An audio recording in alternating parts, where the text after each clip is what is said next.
एकादशी नहीं आती। जब प्रबोधिनी एकादशी आ जाती है, भगवान जब जाते हैं तो हर विवाह मांगलिक कार्य त्याग प्रारंभ हो जाता है। तीर्थ और देवस्थान भी तभी तक पूरे स्थल कहे जाते हैं जब तक प्रबोधिनी का व्रत नहीं किया जाता। प्रबोधिनी एकादशी के व्रत से 1000 अश्वमेध यज्ञ का फल प्राप्त होता है। इस एकादशी को जो रहता है 1000 अश्वमेध यज्ञ का फल उसको प्राप्त होता है। ब्रह्मा जी के ऐसे वचन सुनकर नारद जी ने कहा, हे देव, एकादशी में एक बार भोजन करने से या न करने से क्या फल मिलता है? जो मैंने आपको बताया अभी, कैले से कौन फिला फल मिलाला और न कैले से कौन फल मिलाला, एक आप मुझे बताओ। ब्रह्मा जी ने कहा, शाम को भोजन करने वाले के एक जन्म के, जो शाम का भोजन करता है 1 जन्म का, रात को जो भोजन करने वाले को 2 जन्म के, और पूर्ण व्रत करने वाले के 7 जन्म के पाप नष्ट हो जाते हैं। जो एक टाइम में भोजन करता है तो उसका 1 जन्म का पाप नष्ट होता है। जो शाम को भोजन कर लेता है 2 जन्म का पाप नष्ट हो जाता है। मैंने अब हमें अंतर देख ले क्या, एक बार माने केवल शाम को, 2 बार माने सुबह और शाम दोनों, और जो व्रत रहता है उसके 7 जन्म के पाप नष्ट हो जाते हैं। महान दुर्लभ एवं आश्रम वस्तु, अप्राप्त वस्तु भी इस प्रबोधिनी एकादशी व्रत के प्रभाव से मिलता है। ब्रह्मा जी ने कहा, हे नारद, विधि एवं श्रद्धा तथा भक्त के साथ किया हुआ थोड़ा सा भी अल्प पुण्य भी महान होता है। श्रद्धा से कहिया, अभिमान से न कहिया, अगर थोड़ो कहिया तो ऊपर ढेर फल मिलती है। प्रबोधिनी एकादशी व्रत के संकल्प मात्र से ही 100 जन्मों के पाप नष्ट हो जाते हैं। आपने सुबह कह दिया हम एकादशी व्रत रहेंगे तो ही भगवान आपके तमाम जन्मों के पाप को नष्ट कर देते हैं। प्रबोधिनी में रात्रि में जागरण करने से आगे वाले 10,000 जन्मों के पाप नष्ट हो जाते हैं। जो रात भर जागरण करता है, जो आप अभी ने कहा है कि खलीलाबाद में हो रहा, खलीलाबाद में क्या अभी कुछ नहीं हो रहा है, वहाँ अभी कोई काम नहीं वहाँ हो रहा, अभी व्यवस्था चल रही है। 3 बजे के बाद पंडित लोग पहुँचेंगे, 5 लोग वेदी बनाएंगे, वेदी बना के पूजन कराएंगे, पूजन करा के पंडित लोग अपने घर चले जाएंगे। उसके बाद कीर्तन करने वाले वहाँ आएंगे, पूरी रात कीर्तन करेंगे। कल पंडित जी लोग फिर आएंगे, आकर के हवन करेंगे और भोजन करेंगे, उसके बाद चले जाएंगे। रात भर जागरण है। तो ही कह रहे हैं कि प्रबोधिनी में रात में जागरण करने के आधे आने वाले 10,000 वर्ष के पाप नष्ट हो जाते हैं। जो आगे आएगा जन्म, उसमें भी 10 जन्म के पाप नष्ट हो जाते हैं। और 10,000 जन्म पूर्व में पितर विष्णु लोक को जाते हैं, और जो पितर हमारे हैं वो विष्णु लोक को चले जाते हैं। यज्ञ और तपस्या से भी दुर्लभ एवं अच्छा फल होते इस एकादशी का व्रत करने से प्राप्त होता है। नाना प्रकार के तीर्थों में जाने और नाना प्रकार के देवताओं का दर्शन करने से क्या गोदान, भूदान, अन्नदान, कन्यादान इत्यादि दानों के करने से जो प्राप्त होता है वही एकादशी व्रत के प्रभाव से मिलता है। इस व्रत को करने वाला ज्ञानी, जो इस व्रत को करता है वो ज्ञानी होता है, तपस्वी और जितेंद्रिय होता है, क्योंकि वह एकादशी श्री विष्णु जी को अत्यंत प्रिय है। अस्तु, इसको धारण करने वाला आवागमन से चक्कर में नहीं पड़ता, छूट जाता है। कायिक, वाचिक एवं मानसिक सभी पापों से नष्ट हो जाते हैं। एकादशी के भगवान नाथ पर कृपा हुआ दान पूर्ण और शुभकार अटल और अच्छा होता है। इस व्रत के करने वाले को भगवत कृपा होती है और यह विश्व के विस्तृत हो जाता है। जीवन के समस्त पापों को यह हरि प्रबोधिनी नष्ट करती है।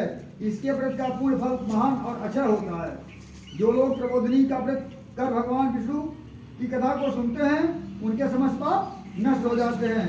कार्तिक की प्रबोधिनी एकादशी का व्रत कर भगवत कथा सुनकर ब्राह्मण को दक्षिणा एवं दान देने से सप्त दीपों में वह सप्त वसुंधरा दान देने से भी 7 गुना अधिक फल होता है। नारद जी ने ब्रह्मा से इतनी कथा सुनकर प्रश्न किया, प्रभु कृपा के व्रत का विधान करें।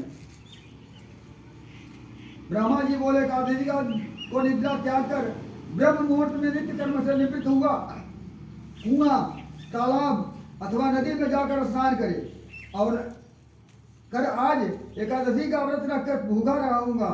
आप मेरी और मेरे संकल्प की रक्षा कीजिए। इस प्रकार संकल्प के व्रत रखा। विष्णु भगवान की सचित्र समुचित पूजा कर भगवान के समीप भजन एवं कीर्तन करे तथा रात को जागे। कंजूसी को छोड़कर नाना प्रकार के सुगंधित फूलों और सुस्वाद फलों का भगवान का भोजन करें। शंख द्वारा भगवान को अर्घ्य दें, अगस्त पुष्पों का द्वारा पूजन करें, बिल पत्रों को पूजन करें, रखकर भगवान का एवं तुलसी दल द्वारा पूजन करें। 7 जन्मों का पाप नष्ट हो जाता है। कार्तिक मास में तुलसी दल का पौधा लगाने से कदम्ब पुष्प द्वारा भगवान की पूजा करने वाले यम यातना को नहीं भोगते, क्योंकि भगवान विष्णु कदम्ब के फूलों को देखते हुए प्रसन्न हो जाते हैं। जो श्रद्धा भक्ति समेत गुलाब पुष्प समर्पित कर भगवान का पूजन करते हैं, वे आवागमन से मुक्ति प्राप्त करते हैं। और जो मौलसी और अशोक के पुष्पों से अर्पण कर भगवान की पूजा करते हैं, वे संसार में जब तक सूर्य और चंद्रमा अवस्थित है तब तक शोक रहित वो आनंद पूर्वक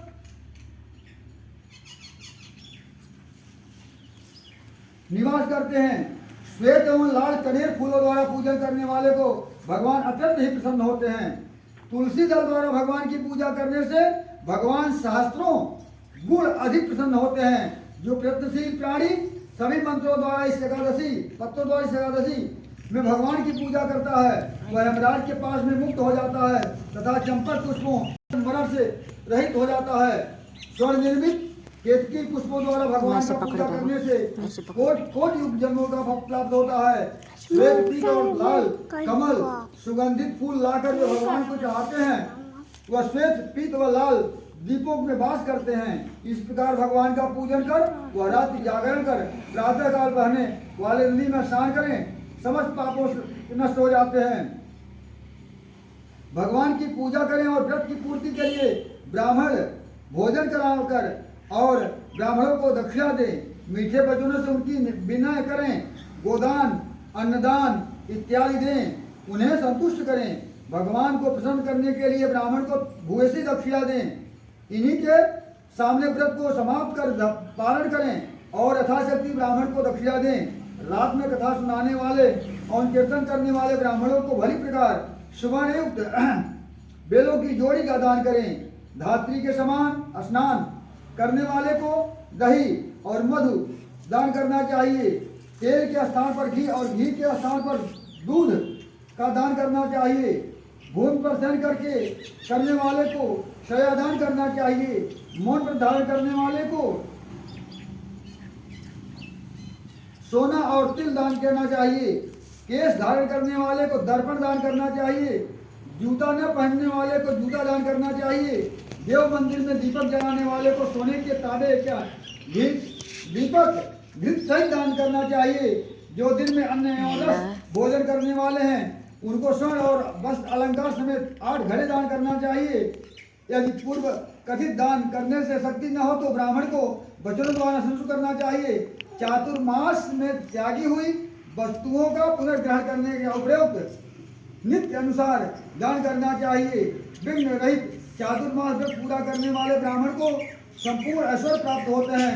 और जो व्रत को नहीं करते पूर्ण कर सकते हुए नरकगामी होते हैं। जो भगवान का एकादशी का व्रत नहीं रखते, अन्न का भक्षण करते हैं, वे नरकगामी होते हैं। बोलिए आनंद कंद भगवान की जय।